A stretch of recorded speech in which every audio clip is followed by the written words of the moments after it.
உருகி சொல்லுங்கள் முருகனின் பேரை, நெருங்கி செல்லுங்கள் குமரனின் ஊரை. உருகி சொல்லுங்கள் முருகனின் பேரை, நெருங்கி செல்லுங்கள் குமரனின் ஊரை. சந்தனம் பூசுங்கள், குங்குமம் சூடுங்கள்.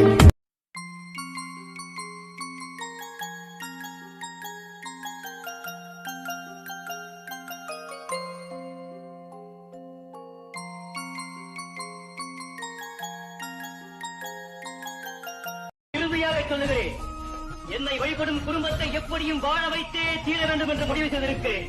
இந்த வினாடி முதல் முருகா முருகா என்று உள்ளன்போடு யார் என்னை வணங்குகிறார்களோ அவர்களையெல்லாம் காணன் என் அனுமதியின்றி ஆறுதலா யாரும் இல்லை, ஆசை வைக்கும் எண்ணம் இல்லை, ஆணவத்தில் ஆடி வரும் ஜீவனும் இல்லை, சொந்த பந்தம் யாரும் இல்லை, சூழும் ஜனம் நல்லதில்லை.